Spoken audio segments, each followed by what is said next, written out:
So the 6.0 is going to be going into Jenkins Competition up in Galion, Ohio for some work.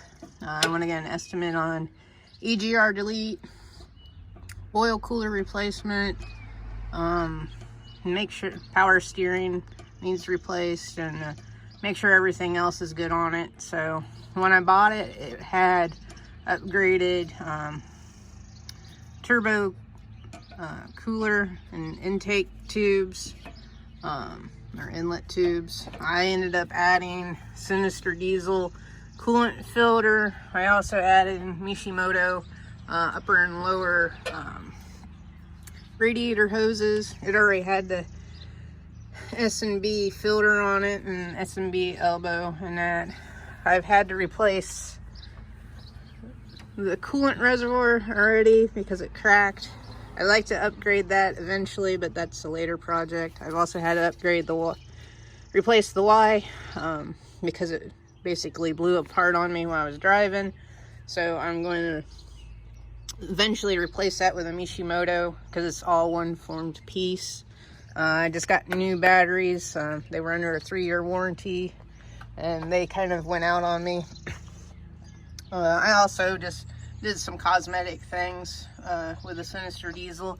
I did have the tubes for the turbo and the Sinister Diesel blue, but they kept blowing off. I don't know whether I was just creating too much boost and they'd blow off. This one would here, and then, you know, towing is kind of a pain in the butt because you can only go about 40 trying to tow, and then you're stuck out in the middle of nowhere trying to put the tube back on and getting burnt and everything else. So I just want to get this to a point where it's reliable again. Eventually, you know, down the road, maybe next year, look into a bigger turbo and maybe upgrading the injectors. I do know it does need the blue spring because it has the, I know you can't see it from here, the regular factory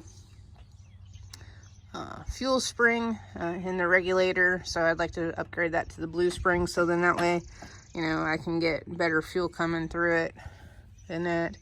But she's been sitting for all winter for the most part because I try not to drive it.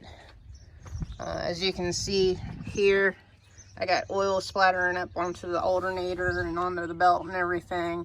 There's a tube down there that's the gasket or grommets out of it, but I believe that goes to the oil cooler, and with the EGR not being replaced, kind of created a mess for me.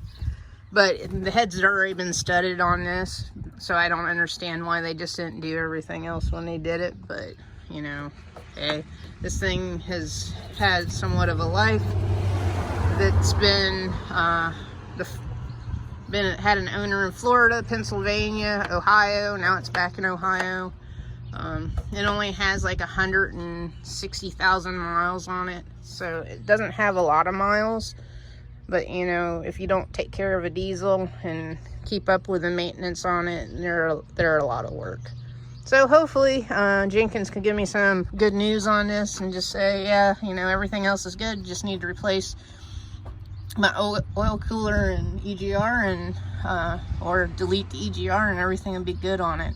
That's my fingers crossed right now. So we'll see. And also to note that the power steering fluid is also up here, and it also goes into the brake booster. So if you have problems with your brakes and they feel a little weird, it's because your power steering fluid is low, and then it's going into your brake booster and not really helping with brakes. I know some people have ran into that, but that's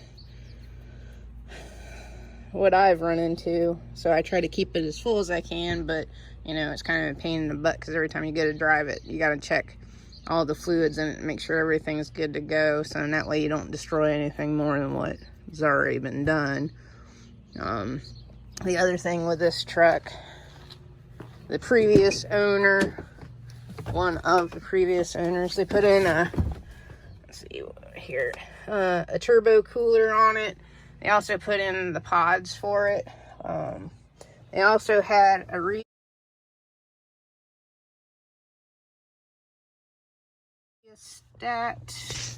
which is right here for the lights on the pods.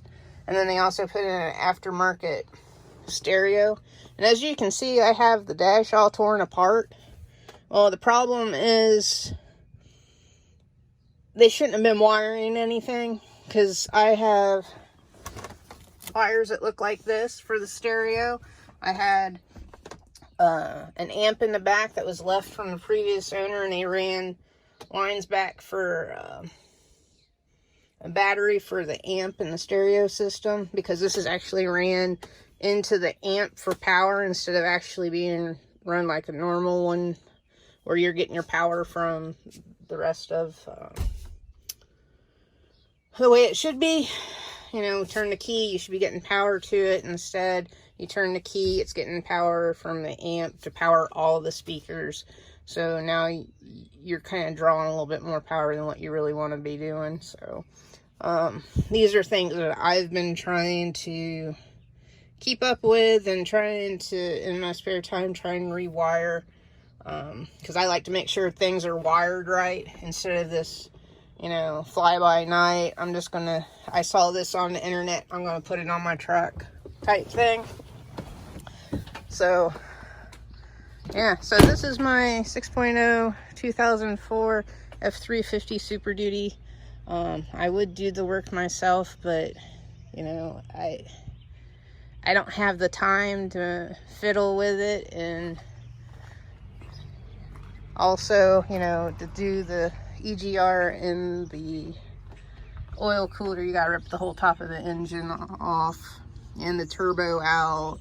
And you know, people that work on these on a daily basis can do it a lot quicker than me. But they also have a lift where they can pull the cab off and, you know, do it the right way and make sure and they can check everything else out on it, where I'd just be replacing the things that I know that need to be replaced. But they may find something else that says, you know, hey, because you had problems with the EGR and the oil cooler, this also cropped up. So I'd rather have someone go through it and make sure it's good to go.